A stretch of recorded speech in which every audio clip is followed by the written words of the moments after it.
How many times have you heard that coding is too hard? And why is coding the way it is? I can't understand coding. I took a course and I can't become a software engineer. Why is that? I've talked to a lot of aspiring developers, both self-taught and coding bootcamp graduates, and I hear a lot of the same sentiment of, man, it's really hard to break into this space as a software engineer. And I completely agree. Not only does it take a lot of work and effort, it's going to take a lot of time. But I want to share with you some insight on why I think coding is so hard to learn and why it's so hard to become a software engineer professionally. In the education system, we are evaluated based on letter grades. If you get an A, then you've done well. If you get a D or an F, you probably didn't do too well, so you might have to end up retaking the class or dropping your major. Who knows the repercussions of potentially getting a D and F. This idea of always trying to be in this category of having a letter grade to evaluate yourself has been part of traditional education, all from kindergarten to the end of college. As someone that did go to high school and college, I realized that it was really hard for me to retain a lot of information, and if anything, I was just a really good test taker. So even though I had a mechanical engineering degree, after I graduated from my college, I didn't really know too much. When I went to my interviews, the interviewer gave me a 30-page packet of engineering problems. And he's like, I'll give you an hour and let's see how much you can solve. And I kid you not, basically in college, what I did was cram, take a test, do well, cram, take a test, do okay. And then after that, I will just forget about it. So to be tested on 4 years of learning, which I didn't really know how to connect all the dots, you can already probably tell that I failed that interview. And yeah, it was a really big eye-opening experience for me. What makes learning how to code so difficult, but at the same time so amazing, is that you are your own evaluator. And in some regards, yes, you can do these tutorials and all of these things, but at the end of the day, what's going to be the most important is how good is your own individual output. That is why I believe so many people struggle with learning how to code, because you have this mentality that as long as I just go into a classroom or I go to a coding bootcamp or I take a computer science class, I should just come out of there fully ready to go and becoming a software engineer. But that's really far from the case. Becoming a software engineer and going through those interviews, it's such a love-hate relationship for me. I hate it because I have to prepare for so many different levels of coding exercise and all of that. But at the same time, I love it because it's so black and white. Do you know your stuff or do you not know your stuff? And if you've kind of lived traditionally learning how to just get a good letter grade, then coding may be really, really hard for you to fully grasp in the beginning, because it really is one of those things where output matters more than some kind of certificate, some type of letter grade, all of these little things that people and education has added to make sure that, oh, you did pass this course or whatnot. I'm not really sure how coding bootcamps do it these days, and I've heard about how you have to pass modules. But what I actually really loved about my coding bootcamp when I attended in 2015 was that there were no letter grades. You just have to keep grinding and just understanding the material. And I just felt this weird pressure off my shoulders knowing that, hey, you're not going to be graded for this. Let's be honest, like coding bootcamp, we're not getting a bachelor's degree, right? You come with the mentality of I have to know my stuff and I have to be ready to showcase my skills. And that is another reason why I believe coding is very, very unique, because you have to be able to output your skills. It already sounds like a broken record, but this is why so many YouTubers are always encouraging you to build projects, because learning how to code is not about taking notes and just memorizing the information of, oh, I need to use a for loop this way, I need to use a while loop this way. It's about actually applying what you learn. And the best way to apply what you learn is to build projects. Do a lot of these even small mini projects on your own. If I had to kind of put coding in this kind of category, it would be along those categories of, here, let me give you a hammer, a screwdriver, and maybe like a saw.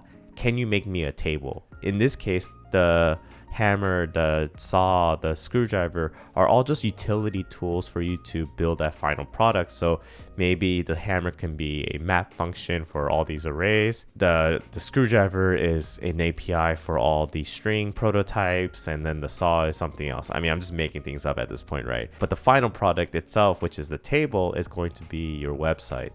How you build your table or your website is really up to you, and you can be your own creator. There is going to be some people that believe that you need to build the legs first before you make the top. Some people are going to say you have to build the top before you build the legs.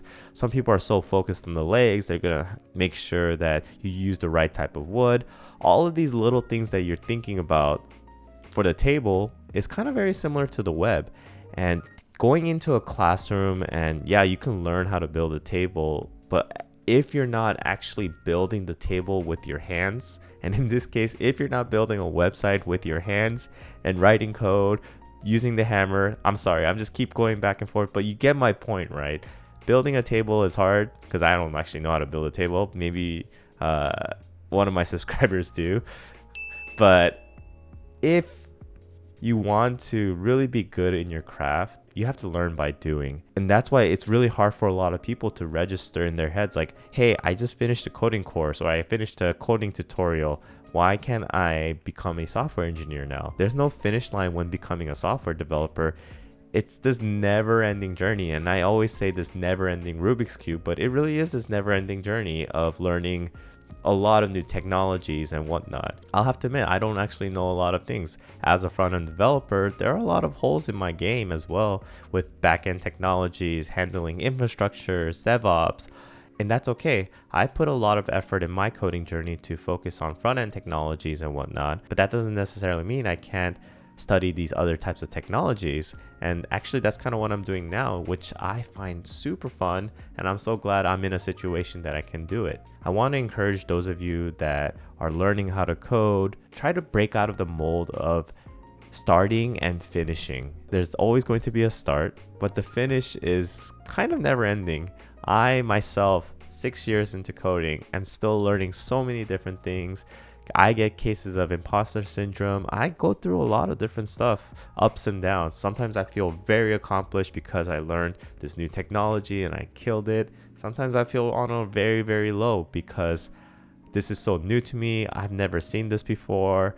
And I thought I finished learning how to code when I came out of a coding bootcamp, or I thought I finished learning how to code when I got my first job. But the reality is that you're never technically finished. Personally, I'm not a huge fan of certificates, especially the free code camp or even the coding bootcamp schools. Don't get me wrong, I love free code camp. I'm sure coding bootcamps, the good ones, are kind of giving you that certificate of completion. But at the end of the day, it's just a piece of paper. Your interviewer is going to be not looking at your certificate when they ask you these questions. They're going to be trying to see your competency as a software developer, trying to see your potential of what you can be if they take you in for their first job.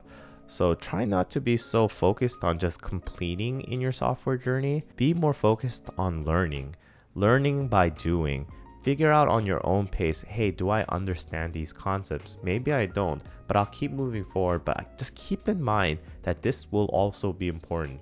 What I found myself when I was in school was that I didn't really value actually learning the material. What I cared more about was just getting a good grade. And if ultimately your goal is just to get a good grade, then does the content and the information really matter? Learning how to code was so opposite for me, where I could care less about grades. One thing I heard a long time ago about coding bootcamps is people were copying other people's code and turning it in just so they could pass the modules and whatnot. Who is that really helping at the end of the day? You're not helping yourself. And if you're going in with that mindset of, I just need to get to the next module, I need to get to the next module, that's not a great way to approach your coding journey. Because yeah, you may finish the race of the coding bootcamp race, which was 3 months, and you passed, but that doesn't necessarily mean that you're going to get the job. And I would highly encourage all of you that are struggling to learn how to code that really take this advice. Life doesn't have to revolve around such a black and white criteria. If anything, coding is one of those things where you're going to have to just keep struggling, learning new things, be happy about learning new things, hating learning new things. All of these new ideas and concepts are going to keep growing as you become more and more experienced as a software developer. Personally, for me, when I talk about these things, it actually gets me more excited because I love just learning new concepts and it gets me excited.